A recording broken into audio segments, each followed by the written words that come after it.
What is going on, everybody? Welcome back to the Phaithful Phanatics show. That felt really good to say after a little hiatus. I'm one half of your host tonight, Dylan Davis. My man, my co-host Scotty is back from Florida. So we're getting back into the swing of things here, guys. If you're new to the channel, do yourself a favor, do us a favor. Make sure to check us out on Twitter at DSM_media. Hit that follow button and then check out the link tree in our bio. It will take you to every social media platform we are available on. If you want to be interactive throughout tonight's show or any of our live streams, make sure to check out the YouTube channel specifically. You can see it right here on the screen. Hit that subscribe button, share it, like it, friends, family, any other Philly sports fans you know that might enjoy the content. We appreciate each and every one of you. We're in this weird time, man.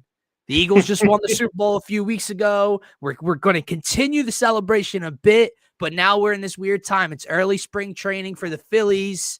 The Sixers are irrelevant, so we're going to get into just some random segments. We got some Sixers talk for you guys. We got some Eagles talk, and then on Friday we'll get into some Phillies talk. What is going on, Martian? But my man, happy to be back with you. I'm happy to be back too, man. Despite the Sixers, look, Martian, we can't even be sad about it anymore, man. They've been sucking for a good while now. We're blessed to have the Eagles that they could take like half or close to, or maybe even more than half of the season out of our focus. We could just focus on the Eagles all the way through February and celebrate afterwards. And I'm still in a good mood. Maybe it's because I just got back from Florida, but I'm still in a great mood coming off this Eagles Super Bowl victory. And quite frankly, I'm not going to let the Sixers bring me down. I'm not going to let Josh Harris bring me down, because that's what the Commanders owner would want for us Philly fans. There's nobody that could stop us this year, man. It doesn't matter. Like, yes, we are going to strive for a Phillies World Series down the line. We're going to strive for the Eagles to go out there, make the playoffs, start the season strong. But there's nothing that anybody can say to us the rest of the year. No, to knock me off this mountaintop, absolutely not. So nothing at all. If anything, it just brings more energy for this sad Sixers conversation. But I do agree with Martian, and I guess we can jump right into it here with some Sixers and Joel Embiid talk, because this ultimately, his comment right here, should be what 99.9% of the fan base is thinking right now. And if it's anything else, you're just an asshole. And look, I'm frustrated by it. Everybody's frustrated by it and upset with it, and it's been completely mishandled going back from the end of last year through the Olympics and to start ramping up. And I'll admit that now. I'll admit that now, because I know we had a big argument, not me and you, but me and the commenters maybe about Joel playing in the Olympics. That was the wrong decision. It's obvious. Correct. Looking back, hindsight, it was completely the wrong decision, despite 1,000%. We thought, he's around winning and championship experience and playing next to greats, and ultimately that hasn't worked out the way we were hoping. But here's the issue, right? Regardless of how it's been handled, it's gotten to the point where, like, will he ever be right again? Will he ever be able to play basketball at a consistent high level again? Because the knee and his legs, like Martian said, have just betrayed him. They don't look right. The swelling came back after the Brooklyn game. He looked awful in the Brooklyn game. Can't rebound, can't jump. I don't know if you've seen, like, one of the surgery options is to remove a piece of his hip to realign whatever in his knee and his it's a lot. That's one of the two options that I've seen on Twitter, and it's just a lot. So first and foremost, you feel for Joel Embiid. Joel Embiid changed the landscape of basketball here in Philadelphia for the first time in a fucking decade and a half. He is arguably the most talented 76er we've ever seen lace him up. So over the next couple months, maybe year or so, the memory of Joel Embiid is going to be greatly damaged for a lot of people because of what's playing out right now. But nonetheless, this isn't to come at Joel Embiid himself necessarily. This is at the Sixers organization. Yeah. What are we doing? Yeah. What are we doing, man? He should. The fact that he even played against Brooklyn is asinine. The fact, just shut him down. I know he's going to get shut down now. Yeah. but he should have been shut down fucking 2 months ago, Scotty. Yeah.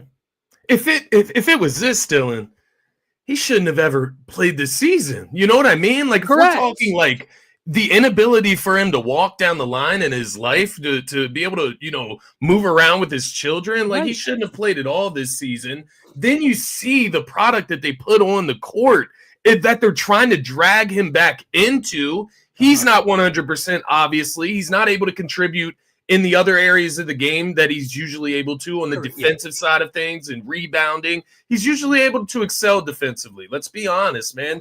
He's been a defensive player of the year candidate before. This guy can't move around on defense, so you're throwing him out there. It's almost a detriment to the team when he's out there, but the team also just isn't that good to be risking his livelihood in general anyways, man. And the next thing is obviously the team makeup. Like Paul George, Tyrese Maxey, forget everything else. Those were supposed to be the guys that can keep this team afloat when you do let Joel Embiid, recuperate, not playing back-to-backs, right? When he doesn't go on a road trip. That's when Paul George was supposed to be there to step up. And they're all just. You can argue that's the number one reason Paul George was given a max contract here. Yeah. Like, yes, he was given a max contract to be the third guy, the third star, to be better than Tobias Harris, because how many conversations did we have? If you had Paul George in the Knicks series instead of Tobias Harris, maybe you beat the Knicks, right? Dude, that has gone so far south in itself, and we're going to get to that in a couple minutes, because what he said on his podcast today, sitting at 20-37 at the moment. 8-game losing streak. Game losing streak. Joel's about to be shut down officially. The timing of his comments Brothers are in La La Land. Comical. Yeah. But the Joel Embiid thing has been so mishandled from the very jump. It was mishandled in the summer when he played in the Olympics. If we're being honest, it started when he came back last year. Yeah, in the playoffs and throughout the late part of the season. It got worse and it lingered, and then he plays in the Olympics, whatever, good on him, not good on him. It was debated at great lengths. But then you give him a 4-year max extension. I forgot about that. Knowing the complexity of and the seriousness of his injury. Like, knowing that this is a lingering thing, that this might never get better, ever. You gave him a 4 or 5 year max extension, dude. It was mishandled then. It was mishandled at the beginning of the year when they said, oh, he's just ramping up. Remember when they tried to hide the injury?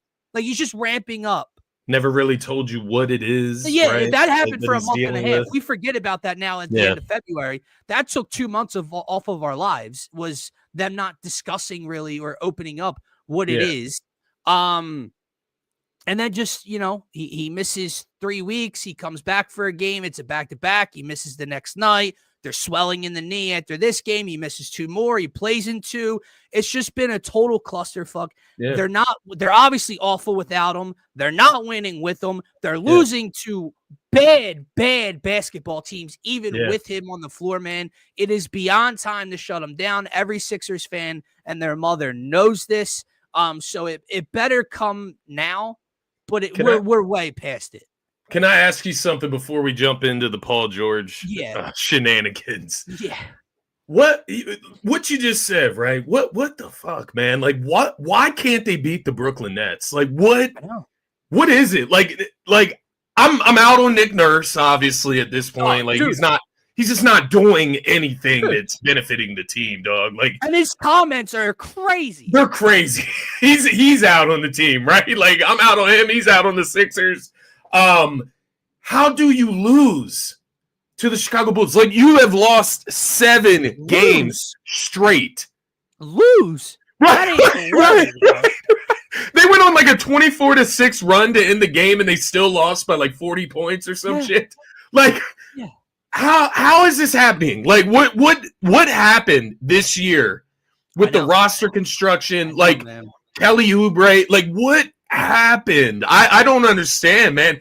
It is literally something that only could happen to the Philadelphia 76ers. Like, Not only are they a bad basketball team in the Eastern Conference, bro, they're the 12th seed in the Eastern Conference. The weak-ass Eastern Conference. Tobias went over to the Detroit Pistons, and they are out of the play-in in the Eastern Conference. They're 5 or 6 seed at the moment. They're in the playoffs, and we are down at the 12th seed. Yeah, dude. I don't understand. Do you understand? No, not at all. And it's the most frustrating, it's the most disappointing, most underwhelming, whatever you want to tag it as. It's the worst season I've experienced as a Sixers fan, by a wide margin. And I'm talking process when I was younger and into the process might be better years, right? For sure. Because you have young, like you have hope. You had a direction. We are going 900 steps backwards at the moment, man. And we have no direction. We have, whiffed on top 3 draft picks. Jahlil Okafor didn't work out, right? We've went through all the drama of Ben Simmons, of Markelle Fultz. Fuck, they traded Mikal Bridges for Zaire Smith. He had a peanut allergy, almost died, doesn't play in the NBA. James Harden debacle and Daryl Morey. Dude, James Harden's an all-star. Turnergate with fucking Colangelo. We have dealt with so much drama and been in so many headlines, and none of it compares to what's happening right now. No. It's such a joke. It's a freak show. Literally, dude. It's so infuriating to watch. And I'm out, bro. Like I told you this before. Oh yeah. I've seen I had the game was on at the bar on Saturday night, so I saw the ending of the Nets loss. I'm gonna be honest with you, bro. I can't tell you the last time I watched from tip to pause. But I can't. No, I feel you. I can't. 2 months, maybe.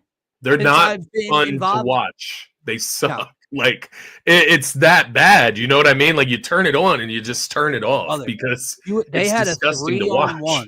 They had a 3-on-1 against the Chicago Bulls. I think I saw Ricky this. Council Jr. Yeah, jumped up in the air in the lane and landed. The 3-on-1 ended in a turnover for the Sixers. That's how disgusting they are. But it's all of it involves Joel and the issues and how it's been mishandled. But again, let's get back to podcast Pinky P today. Yeah. Because he made an announcement. If you guys haven't seen, Paul George made an announcement on his podcast today that after the episode today or whatever, he is taking a break. He is taking a step back from the podcast to focus on, his body and getting right for this basketball team and trying to win. And when he first signed here, the thought was to bring a championship to these great fans, and he still believes that's where we are. Wow. I mean, you want to talk about not reading a fucking room, my guy. I mean, again, Scotty, another conversation that should have happened 3-4 months ago. Yeah. Yeah. Before the Cancun trip, right? Dog, Joel is literally about, I know we're sitting here like, oh, shut him down. He's about to be shut down. Like the rumors are Joel Embiid has played his last second this season. So you're going to wait until the big fella is no longer capable of playing a game for you to focus on yourself and try to win in the playoffs. Try to win a championship. He said championship. What the fuck are you talking about? Yeah, delusional. And does it speak to how oblivious they are? Like, do they even know that they're on an 8-game losing streak? Like, do they even know? Losing to the Nets, down 50 to the Bulls at home. Like, holy shit. Maybe the Pirates, maybe Marcia, maybe before the Chicago game. Yeah, I don't know, bro. Podcast Pete, he is a joke. He's a joke. He's gotta go so far to like earn respect back in this city to the point where he might request a trade out of here. Like it might be both sides see their ways separate this offseason. Tobias Harris was the first Max player to get bullied, but like he might be the first Max supposed star to get bullied out of town. Like he might legitimately have to leave because he cannot play a second here next season. Dude, yeah, you got the pinky thing, right? Like he needs injections to play. What does that have to do with you looking slow as fuck? Right.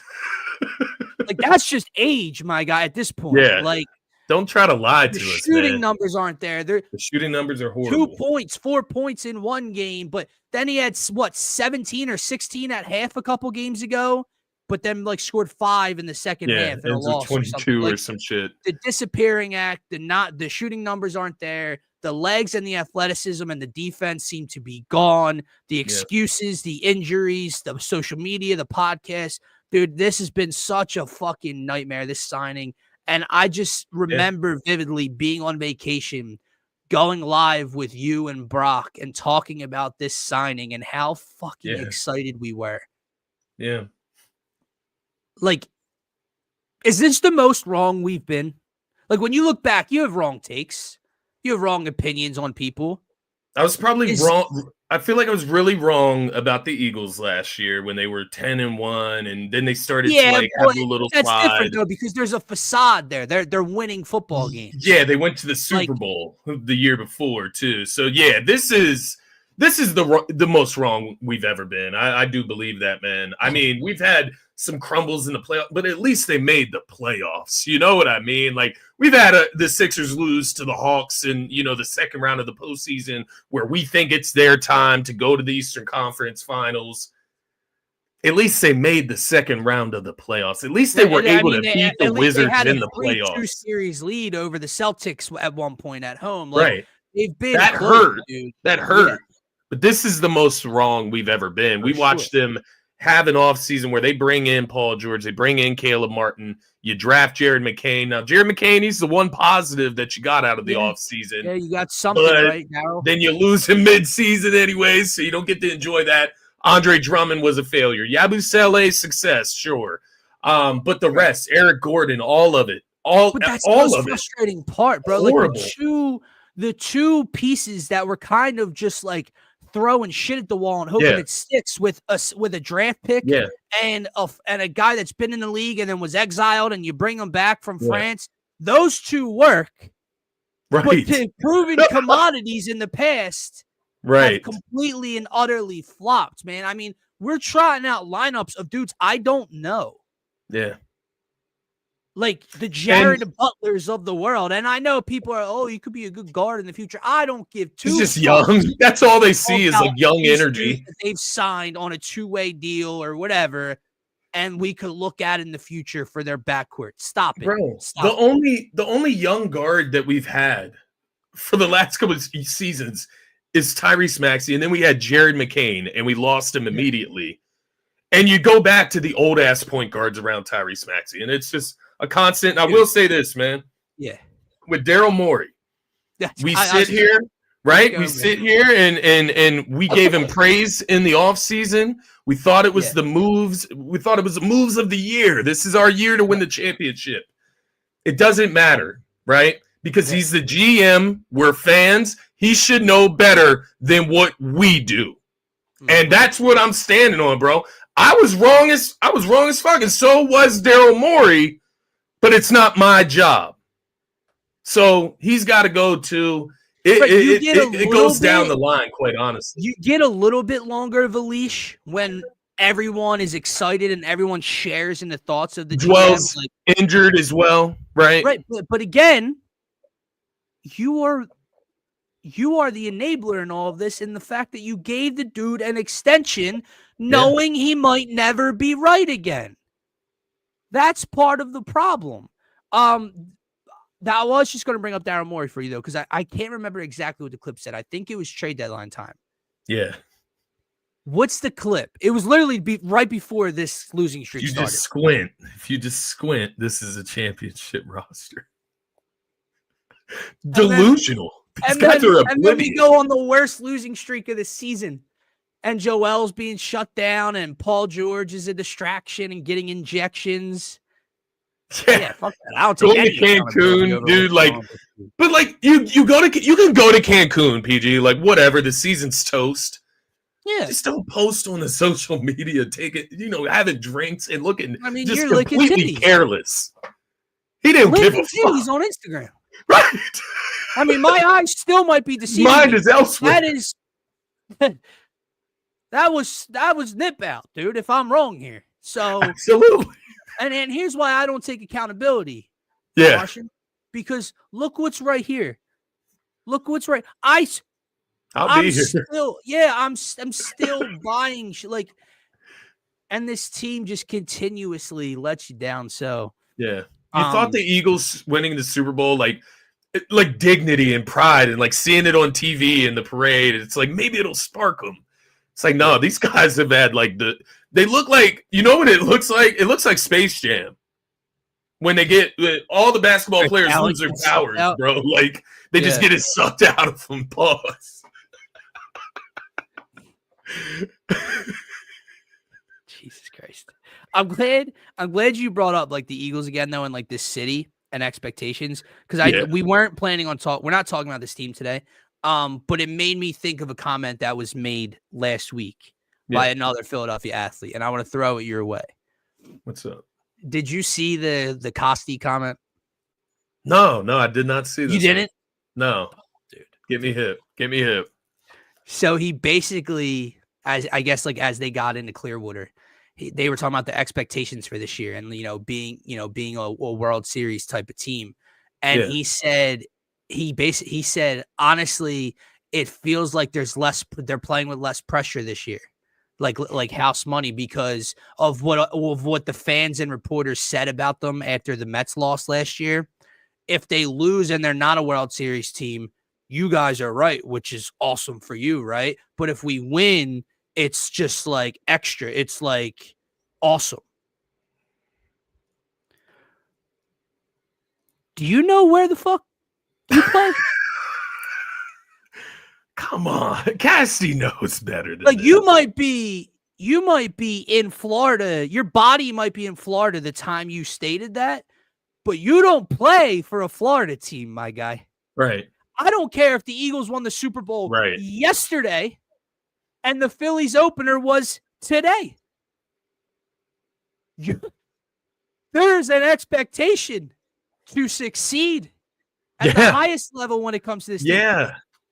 Less pressure this year. And he also threw out that because they didn't really make any big moves. So what you said about last year's team, it's they didn't make any big moves. Yeah. If we don't succeed, if we don't win a championship, you guys are right, which is awesome. Which is stop throwing the shots at the fans and reporters because you guys failed last year. Yeah, because you guys. Now, mind you, Costi wasn't the one that failed last year.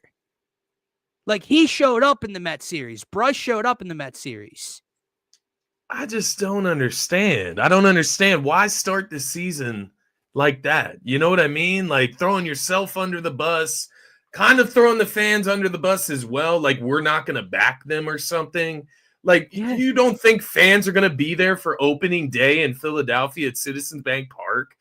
Packing the stadium out? Come on, Cassie. there's just no reason to have that energy towards the fans and the media. Like you said, when you go out there and you lose to the Mets, if you went out there and you lost to the Dodgers, we might not be saying those things about you, man. The Dodgers in the NLCS. It's a lot different. It's a lot going on. You had a 1-0 lead going into the 8th inning at home in Game 1 against the Mets. You guys blew it. The bullpen had a 37 ERA. No one in the lineup outside of 2 guys showed up, and you lost to a rival who then went out and signed a top 3 player in the fucking world. So, you're going to hear things in the offseason. Not to I'm still all in on this Phillies team this year, man. I'm ready. I can't wait for baseball. I'm getting back into it. Yeah. Let's not pretend weather's getting good, right? Let's not pretend they hit the World Series in 22, and each year since they've taken a step back technically. Yeah. You didn't make any big moves. The Braves are going to be healthy. The Mets obviously look what they did last year, brought in Soto. Let's not pretend these things aren't real. So, no, there is not less pressure on you guys, Nick Castellanos. Yeah. So I completely agree, man. And if anything, he just put more pressure on himself by saying that, man, because people are going to be looking directly at him. If he goes on one of them cold streaks or slumps, all eyes are going to be on Castellanos, and they always are. So I don't know what he's talking about. I don't know if he's being sarcastic or no, what. no, it was, that's and ridiculous. you know, I love Nick's attitude and his energy at times. It was classic, like dickhead Costi to a reporter. Yeah. That's what it was, sarcastic as shit. Like when he said, which is awesome for you guys, right?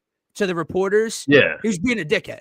Yeah, 1000%. Like you guys look right if we don't win. That's awesome. Like the reporters don't, look forward to writing, World Series championship articles. Right. Like Matt Gelb doesn't want to see the Phillies win a championship.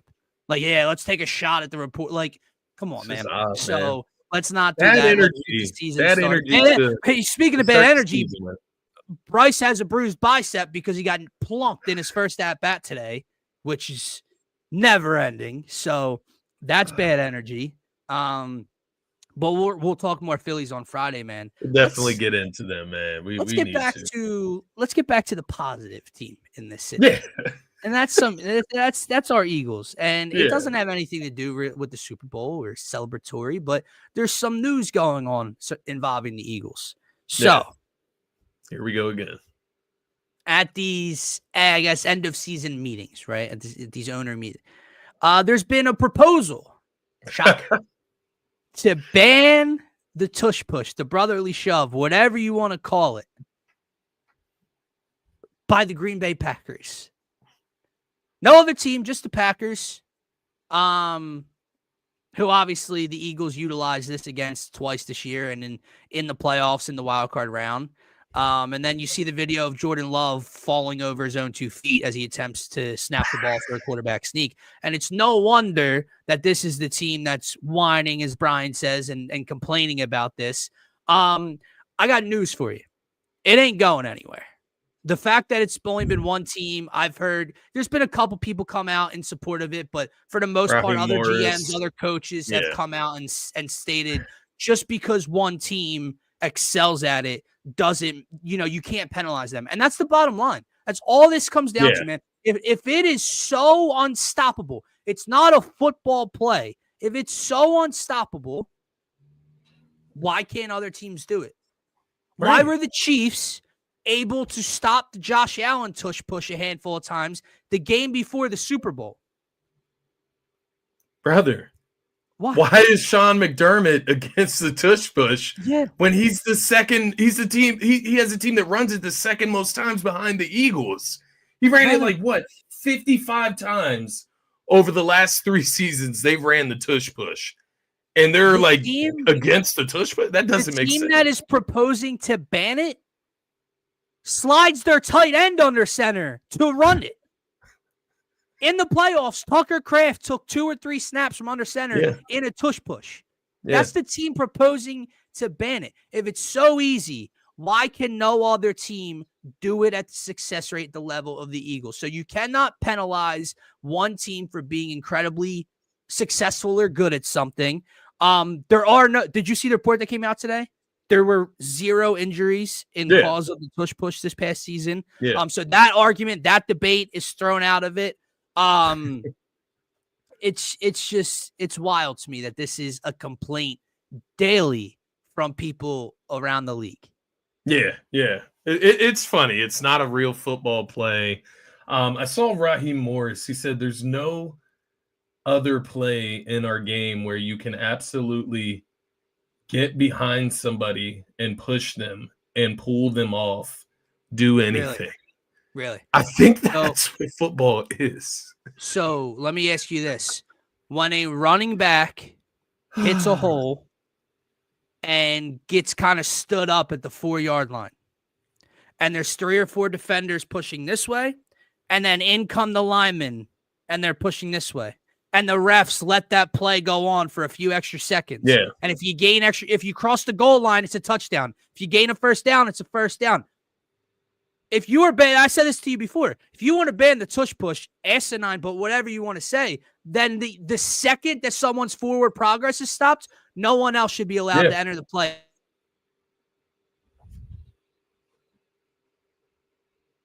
Oh, did it happen? We got through half the show without it happening. All right, we'll see when he gets back in here. Hopefully, it doesn't freeze me when he comes back in here. But nonetheless, I do tend to agree, man. It's just a little ridiculous. Always hating on the Eagles about something. When you look at these gripes, it just doesn't make sense. It's a football play, so I really just don't understand it. That's why I started creating my Eagles or Philadelphia shit list. I'm putting teams, I'm putting characters from TV, national national characters like Emmanuel Acho, Dan Orlovsky, Dan Lebatard, or whatever. You got Dan Saleo. You got a couple guys out there, media personalities, you can call them. A couple teams, couple players that I've compiled this nice shit list of teams and people that you can basically hate on and root against constantly and nonstop, because that's what Philadelphia fans do very well. The Chiefs fans had to kind of feel that wrath this past season. Waiting to see if Dylan's going to hop back in here.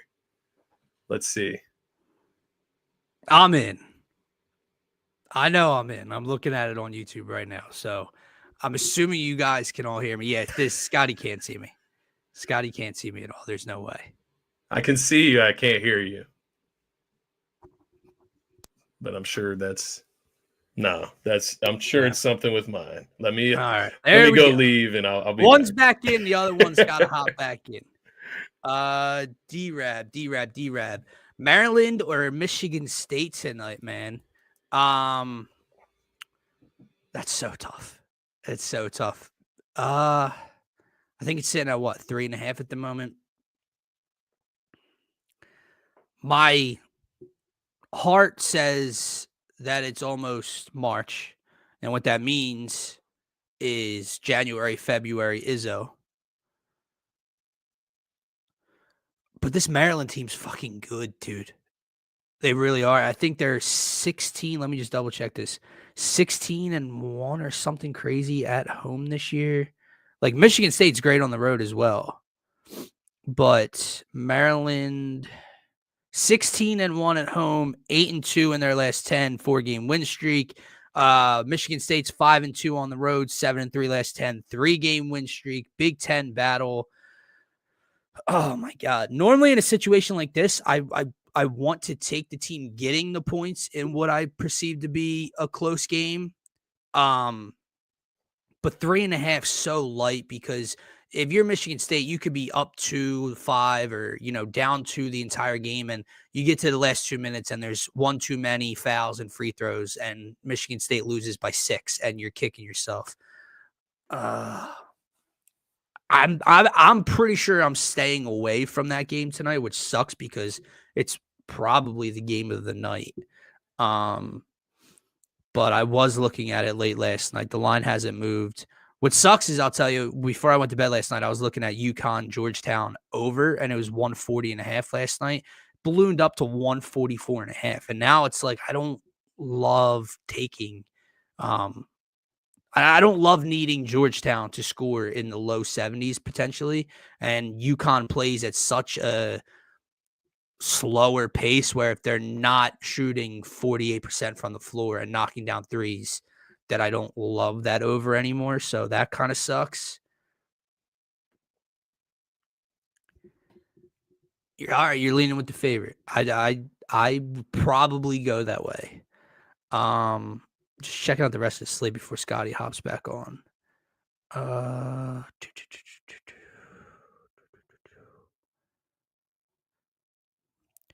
D-Rab, what do we think about the Notre Dame Clemson over? Again, the only thing that sucks, man, because like when you see an over in the low 130s or mid 130s, you want to jump all over it. And they both average in the mid to high 70s as a team, but they both play in the bottom 300 pace-wise. So you get into one of those matchups where but then again, Notre Dame's defense stinks. So Clemson could score 80 plus. That over is kind of interesting. I know the Belmont over I was looking at earlier is kind of interesting. I know we're very off pace before, or, where we were going with Eagles and Tush Push talk before Scotty had to jump out for a second, but I love college basketball. That's all I'm betting on right now. So let's see. The other thing that sucks for me too is, you try to find value, or you try to find a game you like, obviously you value money over anything, but when there's top 25 matchups and there's televised matchups and big matchups, those are the games you want to bet on more so than, like, I'm looking at like Fordham. Who's Fordham playing? Fordham, George Mason. I kind of like the over, but do I want to bet on Fordham and George Mason more than Michigan State and Maryland? I know I do like the over. You got Vandy at Texas A&M tonight. A&M's defense is pretty diabolical, isn't it? Yeah, top 40 defensive rating. What else you got?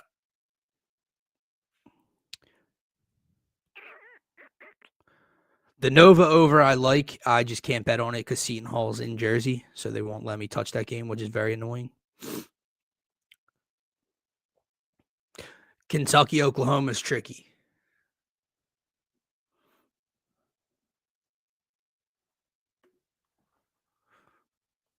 How's that work out for you? Let me know the success rate on that, because I've never thought about doing that.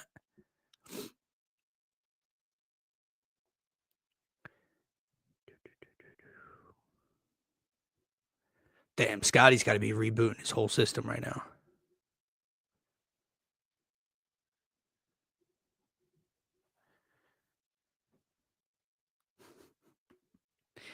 Yeah, man, we talked about it. I don't know, Brian, if you were in here when we talked about it, but it's just the timing of everything that Paul George seems to do is pretty fucking incredible. Like, when Joel first came back, probably like what, a week and a half, 2 weeks ago. And then, Paul George went down with the pinky injury, and then it comes, Joel's finally back for a little bit of a stretch, and then Paul George needs injections in his hand before he can play. The timing there is crazy. And then, Joel's finally going to be shut down for the rest of the season, rightfully so, late, but if anything still needs to happen. And now Paul George is going to focus on his body and ball and less on the pod and social media. I mean, dude, read a fucking room. Read a room. Like, where was this 2 weeks ago when Joel still had a chance to play, when you were a half a game out of a playing spot? And look, I get it. Like, we're at the time we were probably 12, 13, 14 games under 500. No one is looking to be the 10 seed and have to win 2 games to get to the 1 seed and play Boston in the first round. Like, I get that is not the roadmap to any sort of success, or when we were looking at this season beforehand. But if you are going into it with that thinking, right? If you're Paul George, taking a step back from the podcast to focus on trying to win a championship because you believe with you and Joel and Tyrese you can do it, wasn't that the time to focus? Pre-All-Star break, pre-Punta Cana, or wherever the fuck you went with your girl. Like, you're allowed to go on vacation. Like, no one's angry that you went on vacation. You weren't an all-star. Go do your thing, whatever. Season is technically a waste, but if you're the player going into it with that competitive mindset, where was this a month ago, 3 months ago, 2 weeks ago? You decide now, after the big fella is about to turn it in for the season, when dudes like Jared Butler are playing meaningful minutes for this team. You're losing to the Nets. You're down 50 at home to the Bulls. You decide now, hey, 17 games under 500. Let's go try to win a chip. I'm going to focus. I mean, that is so fucking stupid. Joel is the reason we are in shambles. Why did he play in the Olympics? Yeah, man. Look, I'm surprised that we agree. Like, you feel bad for Joel, first and foremost. I said this to start the show. Like Joel's 7 foot. He's always had the injury history. The knee, like, it's his body is literally like just not giving him a fighting chance. The one surgery I mentioned earlier, they might take a piece of his hip and move it, whatever it is, to realign the meniscus, the knee. It's fucking wild. It's absurd. That would take over a year recovery. So now that you waited this long to even do this, if that's the procedure you go with, he's going to miss the rest of this year and then most, if not all, of next year. At that point, we're talking 33-year-old Joel Embiid. I mean, what, like, so it sucks for him as the person. His legacy's obviously being diminished with how things are playing out right now. He should have never played in the Olympics in hindsight. But the way that Sixers have handled this entire thing, like we said, giving him the max extension, knowing the extent of his injury, not pushing back possibly on the Olympics idea, lying at the beginning of the year and in training camp about him ramping up as if this was something normal and usual. And then just the back and forth of missing 2 weeks, coming back for 3 games, missing a month, coming back for 2 games. It's been completely mishandled. It's disgusting. They're not winning when he does play. I think they're 8-11, 8-12 now when Joel Embiid is on the floor. I can count on one hand how many games him, Maxey, and Paul George have all played together this year. It's the end of fucking February. So it's been really, really gross. Let's see. Scotty said, oh, he's coming. We got him. But yeah, it's tough to watch. Joel needs to be traded. PG needs to be traded. Not a full-blown rebuild, but a new look because this is bad. Yeah, I mean, I think that's part of the question I was coming into today with is where do you go from here? Like, what is the plan moving forward? Because I've never been a trade Joel Embiid guy. Never been, 2 years ago, 3 years ago, people were saying it because of the injury concerns and, get him while his value is the highest. You trading Joel Embiid now, especially whatever procedure he chooses to get done in the near future. I don't know what you're getting. Like you're not even getting nickels to your dollar. Like it's pennies on the dollar or less for Joel Embiid at this point.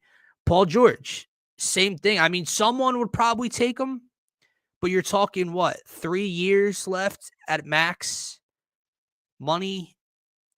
Seeing what he looks like this year, the injury concerns. I don't know what that looks like on the dollar for you trade-wise. And then if you don't move him, if you don't try to go in another direction, again, Joel misses the rest of this year and 78% of next year, or all of next year. By the time he comes back with potentially like half of his body moved around at age 33-ish, what's your, like, that window we talked about 2 years ago, the Joel Embiid led window, that's gone. So I don't know what you're getting for either of them, but you have to do something theoretically. It's just sad. It's sad. Paul George should not play the rest of the year. Joel Embiid should not play the rest of the year. I don't know what the fine would look like. I don't know what reasoning and excuses you could give. Tyrese Maxey shouldn't play the rest of the fucking year. I don't care, dude. Get this thing inside top 6 protected. Get this top 5 and see where you land in the lottery. Because this season is as big of a wash as you can get. What's going on, brother? Can you hear me? Yeah, I can hear you. Super frustrated, man. I just don't understand it. I like to understand context of things, and it doesn't make sense to me why when you freeze, come back in, it like makes my whole computer, my whole laptop crap out. Like I have to start it over, and then it's like moving like dial up speed. It's wild. It's wild. I don't understand it at all. It bothers me, but here we are. Doesn't bother me more than the Sixers, though. That's true. We've been all around the world since you've been going. We were talking college basketball slate. We got back into the Joel and Sixers talk, but the Tush push. I know we're going to wrap up in the next couple of minutes. We got some more Eagles talk to get into, but the Tush push ban, stupid because one team excels at it. You cannot penalize them. The other thing I say, man, is look, you don't want to be put in that position. Play better defense. the previous 3 plays. Keep them off the goal line, and I think you'll be fine, right? Don't let it get to 4th and 1, and I think you'll be fine. Well, not just 4th and 1, 3rd and 1, 2nd and 1. Don't let it get to 1 yard. I just love what they think the alternative is going to be. Like, I get it. Like, you think this play is fucking unstoppable, and when the Eagles do it, whatever. But like, okay, if the tush push gets banned, Jalen Hurts is still going to be able to pick up first downs on the quarterback sneak. Maybe not at 97% of the time or whatever the fuck it is, but he's still going to pick up a lot of first downs needing a yard or half a yard, right? And let's say they get to the 1.5 yard line, the 2 yard line, 1st and goal. Saquon Barkley might score 27 touchdowns next year. Like they just all their problems are in Eagles world are going to go away if they ban the tush push. They have 2 cheat codes in the backfield to get a yard or 2. Yeah. Like, if you think you're stopping Saquon Barkley 4 times on the goal line because we can't tush push it anymore, I got a bridge in fucking Montana I want to send you. Yeah, no, I do agree, man. It's interesting because would it be better if Saquon ran the tush push? Like, would that make everybody feel better if he got all the touchdowns? Like, it does. It almost feels like another attempt to just like further hate on Jalen Hurts and act as if 1,000%. like what he does isn't of quality or of high value when he does the tush push better than everybody else, or when the Eagles do the tush push better than everybody else. It just we're constantly getting gaslit. Oh yeah. By everyone outside of Philadelphia. Like that's just what it comes down to, man. And the sad truth for those that like to do that is the Philadelphia fans, when we win, like you saw when we win the Super Bowl, it doesn't stop. You will get dragged. You will get dragged for the hate every single time, and we will not stop. We've added so many teams to our hit list this offseason. The Packers, right? Like, we beat the Packers twice last year, but I didn't have anything against them. Like, Jordan Love, he's solid, maybe a top 10 quarterback. Packers, they have good defense. Josh Jacobs' pickup was really good. They could use a wide receiver or 2. Solid football team. Yeah. Not a Matt LaFleur hater. But then you just had to open your mouth. Tried to do it anonymously, too. That's the funny part. Like it wasn't going to come out. You thought that we weren't going to find out, that everyone wasn't going to find out, that you anonymously submitted this complaint regarding it, the request to ban it. It's just goofy. It's goofy how these teams continue to move. You had Amon-Ra St. Brown right after we win the Super Bowl talking about this and that, and the Lions and the Eagles. Can I ask you a question? We just won the Super Bowl, but you could be added to the hit list. I know we've had conversations in the past about like current athletes having podcasts and how that makes us feel and fan bases feel. And we've talked about it with Slay, and we've talked about it, with whoever. Like we were just doing it with PG. I mean, excuse me. If you're a Lions fan, like, do you share in that same frustration? Like, how do you share in that frustration? Like we would. Yeah. Your team, the 1 seed, got bounced in the division round, your first playoff game at home, Super Bowl favorites in the NFC, right? Yeah. You got bounced and gave up, 50, 48, 45, whatever it was, to the rookie quarterback in the first round. After the Super Bowl, your star wide receiver goes on his own podcast, and basically starts running his mouth about, if they were to see us, basically. If the Eagles were to see us. Why don't you just be like, yo, shut the fuck up? I'd put it this way. I wouldn't want to see A.J. Brown out doing podcasts. Wouldn't want to see him really doing podcasts about the NFL playoffs regardless, but to each their own. Definitely wouldn't want to see anybody, A.J. Brown, Devontae Smith, whoever, Jalen Hurts, Saquon, wouldn't want to see anybody doing the shit that Deebo Samuel and now Amon-Ra St. Brown have done in the media, whether it's, Deebo Samuel losing in the Super Bowl, losing in the NFC Championship. Same thing with Amon-Ra. You didn't even make it to the NFC Championship with home field advantage. And you just have the nerve to open your mouths. Sometimes you just have to humble yourselves. You don't need to put yourself in the spotlight right now. It's time for the Eagles to shine. But now, when the Lions come up on the schedule, we're gonna. It's not we. We will remember it too. The Eagles will remember it because they're just gonna be hungry and searching for bulletin board material to motivate them the year after they already won the Super Bowl. More motivation to go back to back, to go out there each and every game, right? But there are some games on the schedule this year that are now circled, right? And they didn't have to be. There was going to be attention on Lions and Eagles regardless because of the talent that is on both teams. But now you made it a little, negative energy for me as a Philly fan going into that game towards Detroit when I just didn't have that feeling, man. I actually had a little bit of respect for Detroit, but after that, it's just like you need to get taught your place. Well, and I think it's the same thing for the Packers in this case. You know what I love about it too? Like you said, for like throughout the year, it wasn't like Detroit fans, it wasn't players, it wasn't Amon Ra on the podcast during the year. What makes me laugh in hindsight, looking back on this Eagles Super Bowl and just the domination all year and in the post and in the Super Bowl itself, right? And 50-55 in the NFC Championship game. What makes me laugh is like the takeaway from it, from everybody, and to again another jab at Jalen at post Super Bowl even was, well, of course the Eagles are loaded. They're a super team. Look what Howie Roseman did.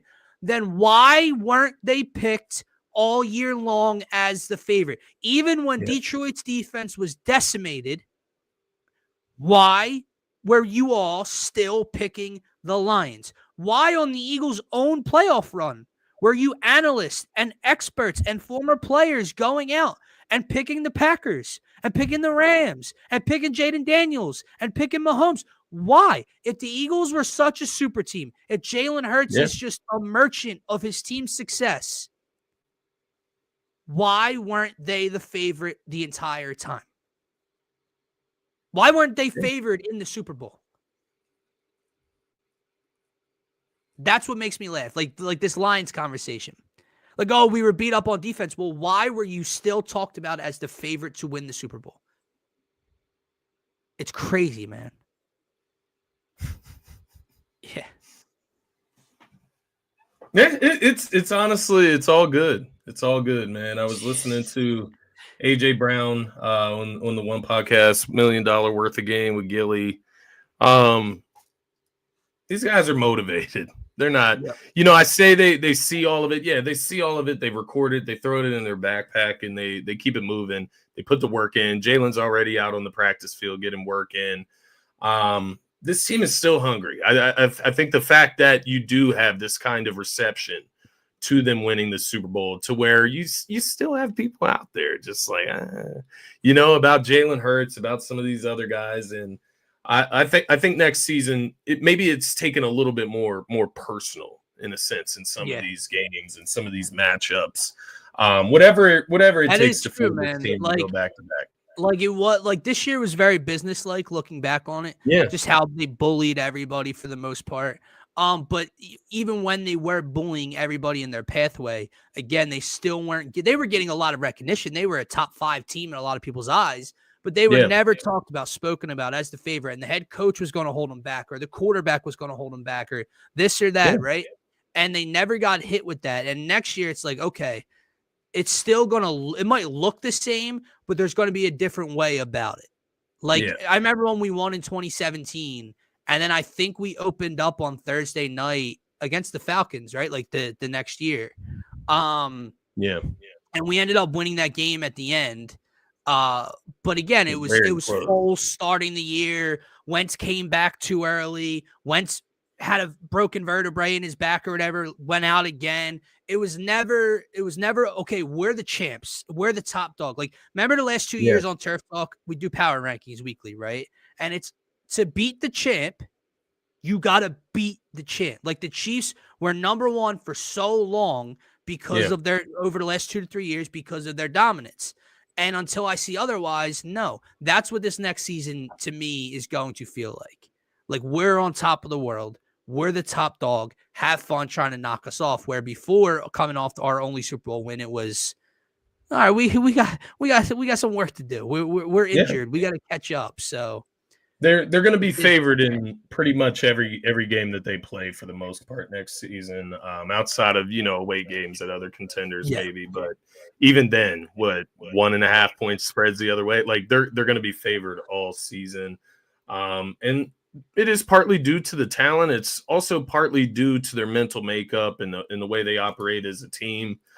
Because that is something I know it's completely off topic at this point, but with Paul George, the leadership aspect, right? You talk about him as a veteran, like help develop young guys. No, I don't see any of that. And it's a complete opposite with this Eagles roster. They're completely set up to go into next year. Even with some of the free agency concerns, right? That you might lose.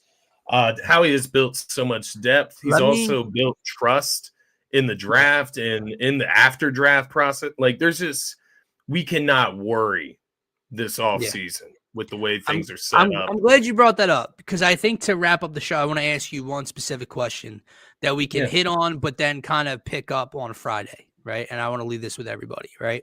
So we had free agency, and I think the cap went up, 26-ish million? It was higher than every executive thought it was going to go up, so there's a lot more wiggle room. Zach Bond hopefully is back in the Eagles uniform, but we know the names that are on the chopping block right now are Zach Bond, Josh Sweat, Milton Williams. There's a lot of hope and chatter that Zach Bond can be back, but Milton Williams and Josh Sweat seem to be going elsewhere. There's a guy on a trade block, not according to his team, but he wants a trade. A lot of chatter. Eagles are this, like, not sneaky or dark horse, but almost like favorite sneaky, whatever team to land them. We're going to sneak up on the Commanders and steal them. I've seen some sneaking, but you're reporting it. Social media from Eagles fans basically talking about, what they would spend for Myles Garrett. And I saw one thing was like a first, a second, and a fourth, and someone was like, fuck no. Guys, I think we're forgetting a little bit who 95 is. I'm not going to sit here and tell you I'd give up 3 firsts or 2 firsts and a second and a third or anything that crazy. Because in fact, it's not going to take that, right? When you look around the market, I think you're underthinking who that guy is. No, I don't want to give up my first round pick. Look what Howie's done in the draft. It's Myles Garrett. Yeah. It's the second best, arguably best pass rusher in the world. Yeah. So look, I know the things Howie has done in the draft in the last few years and in free agency, finding these diamonds in the rough. I know it gives you cause for concern. Like, let's take a step back. Do we need to do this? It's Myles Garrett. That's the only thing I'll say on it. And, you're sitting here saying, oh, I trust Howie in the draft. Well, then trust Howie to do the right thing here. If he does trade X, Y, and Z, if he does pay Myles Garrett X, Y, and Z, why don't you trust Howie on that move? Yeah, so that's a fair way to approach it. I think the bigger concern out of the Myles Garrett trade for me is how does it impact the Jalen Carter extension? That is my one sole concern with the Myles Garrett trade. How much money he is going to make. I know how he is the Wizard, so on and so forth, but there's talks of Jalen Carter getting this world record breaking type of contract for a defensive tackle or interior defensive lineman. And he is priority number 1. I would say even over Myles Garrett. I know that sounds crazy, but he's a monster. And we drafted him. I think he's earned that right. Fine. Outside of that, if we can pay him, and to your point of how he pulls the trigger, I'm going to trust that Howie has something worked out in his mind that he knows he's going to be able to bring Jalen Carter back.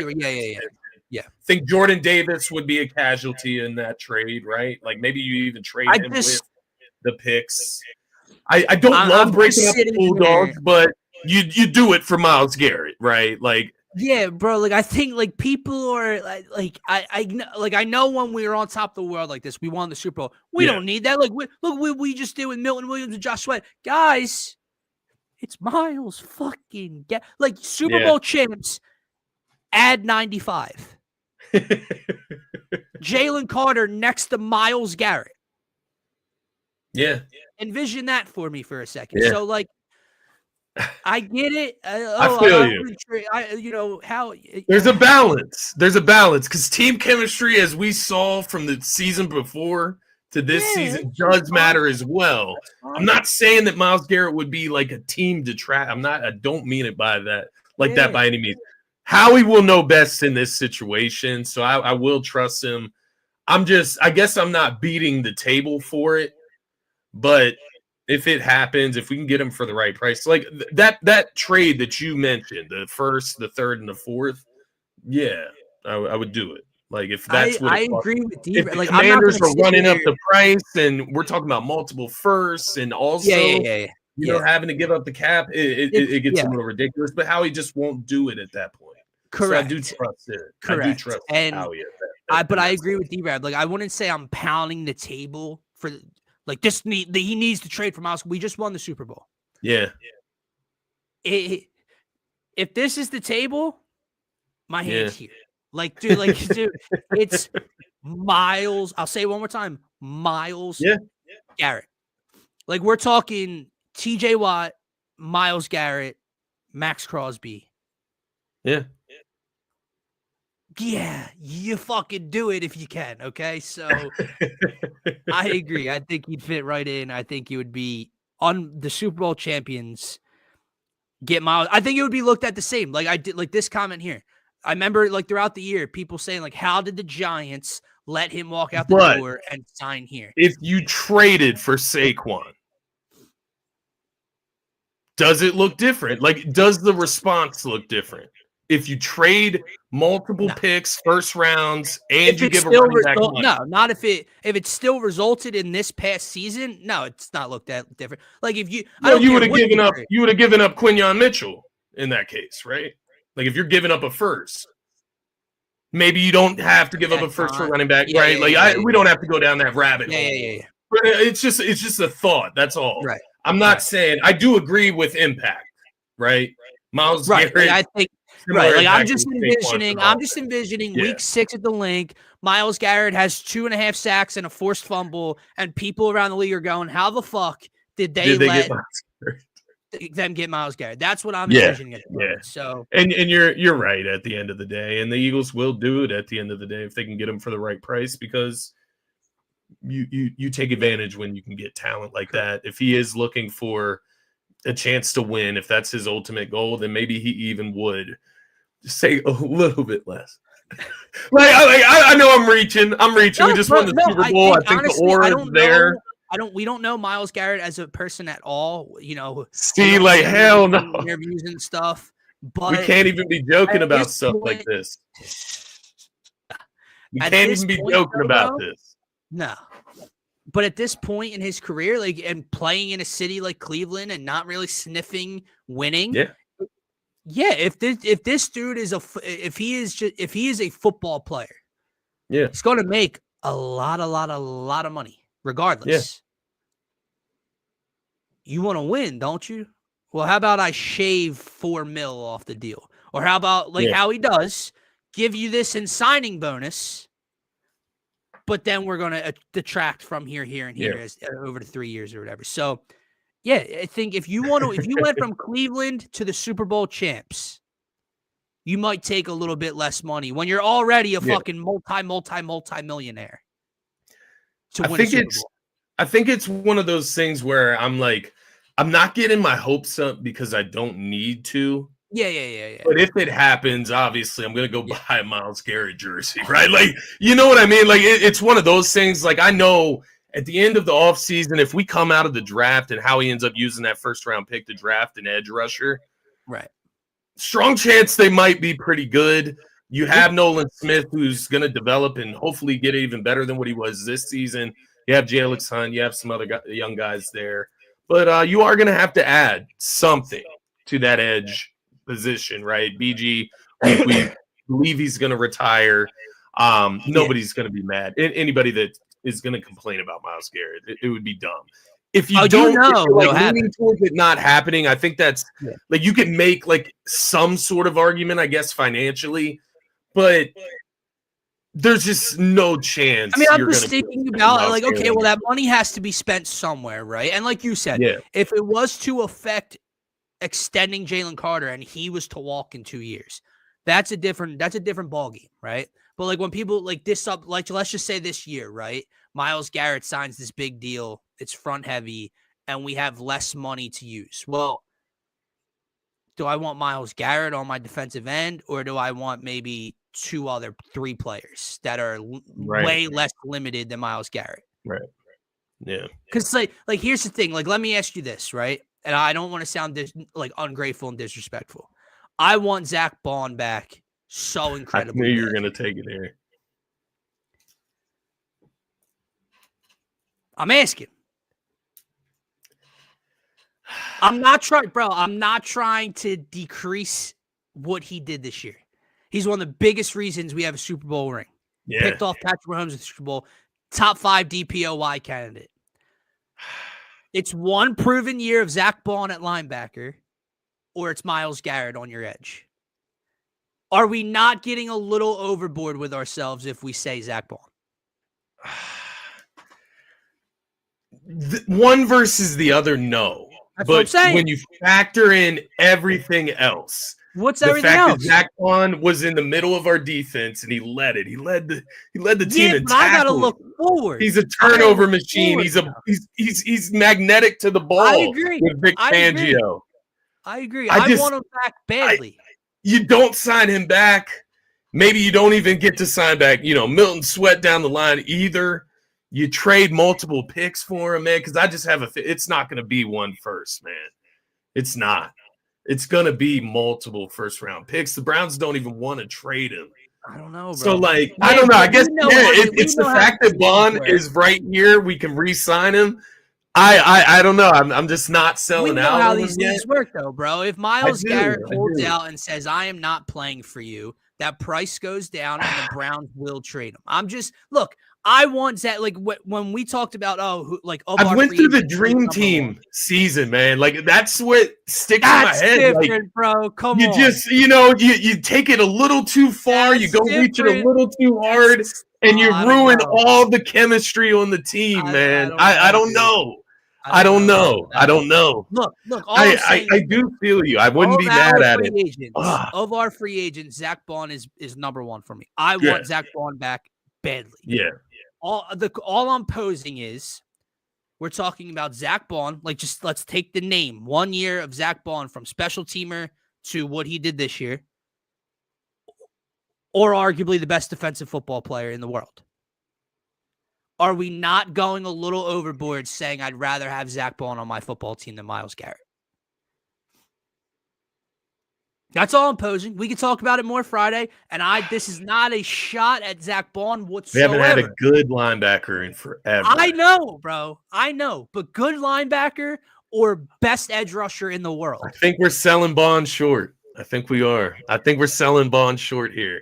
He made so many plays. I know. I'm forever grateful for Zach Bond, bro.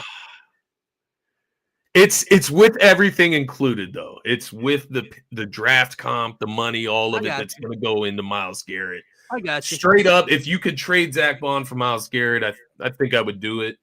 That's kind of what I'm saying. Like using the money resources of it all. The money's going somewhere, Zach Bond or Myles Garrett. But like you said, you're losing Zach Bond, you're losing Milton Williams, you're losing Josh Sweat, and you're also not going to have a first and a second round draft pick. Does Myles Garrett cover up all of that? All right, now we're Darius Slay as well. Do you lose Darius Slay? Do you have to cut him to save money? Yeah. Do you have to cut Goddard to save money to make this happen? Like what else does it entail? And this is the big asterisk or question mark within the question. Was that who Zach Bond is in Vic Fangio's That's what defense? I'm saying. Is that who he is? Or was that is. just a flash in a pan? That's the question mark here.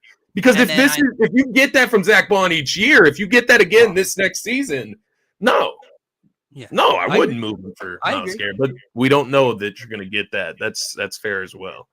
Correct. It's a great question. We can revisit it. I think there's this. I think it's, but I look. I'm also not putting it past Hallie that having both on your team is out of the question. Like, right. I think that is very signs, possible. Zach Bond signs this offseason for 2 or 3 years. Yeah. They trade for Myles Garrett a couple weeks or a couple months, whenever it is, whenever it happens. And then he structures Garrett's extension a way that, and it's possible. Maybe you get Huffin included in that deal, get off his contract. That Motherfucker's got to get off these books. That'll save you some money as well. So yep. They got options. You know how he can get creative. I'm not going to put it past him that it won't happen. We can revisit it on Friday. I'll think on it a bit. But I do agree with you. He's a put a poll out there as well. He's a top 5 talent overall in the NFL. Let's see what kind of response we get between now and Friday. We'll put it on TikTok, put it on Twitter, put it on YouTube as a poll, and see what people say. But all right, that's going to do it. See this. I got one more. I got one more question for you, man. I saw it brought up. It could be an era type of thing. There's this argument. Jason Peters just retired. Kudos to him. Respect to Jason Peters retiring. There's people out there saying he's a better tackle than Lane Johnson. Yeah, I know it's tough, right? Because I think the last show we did, I asked if Lane Johnson was the greatest Eagle ever. Right. This is where being a teenager compared to now and recency bias is a bitch. Yeah. Because you cannot dismiss that Jason Peters was the best left tackle in football before he came here. Where was he? Buffalo before he came here? Yeah. Then here for all those years of dominance. Yeah, Lane has 2 rings, and JP didn't get to play in our first, but JP was a all-pro left tackle the year we went to the Super Bowl and technically has a ring. We cannot dismiss the longevity of JP's career. It's debatable. I do love the comment at the bottom. Yeah.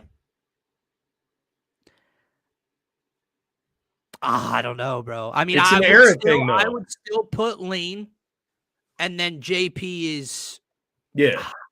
Because I personally, when JP was in his prime for us, and I know he won he got an All-Pro, right? Mm-hmm. The year we won the Super Bowl. So I know saying this sounds dumb, but I just wasn't as in depth with football as far as understanding it down to the offensive lineman on the field when he was in his prime. Like that's the best way I can put it. Like now I can sit here, I can watch clips, I can watch film, I can understand what Lane Johnson's job is. I can understand who the man that he's blocking and how difficult that matchup may be. So I just have a much greater understanding of football at this point to appreciate the offensive line play of the football team. Yeah. At the time, I know that he's an all-pro, but I'm not sitting there like watching Jason Peters for a snap. At that time of our life, yes. And that's probably the difference. And then you can bring it down to rings too, man. He's transcendent. He's part of 2 different kind of eras. Yeah. Who both won Super Bowl rings when we talk about Lane Johnson. But then, like D-Rab said, LT protecting your quarterback's blind side is more difficult than the right side. True. He climbs up the list, like you know what I mean. He'll be in that discussion. And then you had the Joel Embiid-ness to it at the end of JP's tenure here in his career because I mean, my God, the dude would come back and he'd play 4 snaps and then you'd see him running off and he was injured. And he did go and play for the Cowboys, right? Right, which then he was injured, and then he went to Seattle, and he was injured. So there's longevity there, but there's also a shit ton of fucking injuries mixed in. Right. But at the end of the day, like that's what I don't have the research in front of me. Maybe we could continue with Friday. But for how long was Jason Peters the best tackle in football? And how long has Lane been the best tackle in football? I do have this written down here. 19 seasons for Jason Peters, 9-time Pro Bowl. He was 9-time Pro Bowler, Super Bowl champ, 6-time All-Pro. But I would have to have the number. I don't have the numbers in front of me. For Lane. I feel like Lane has 6 at least, right? Like, right?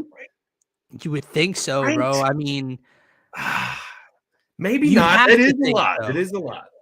But I mean, because you'd have to think Lane is up there over the last 6 years to get 6. Right. And that's not even our first Super Bowl the last 6 years. That's 8 years ago. So you'd have to think Lane has more all pros than that.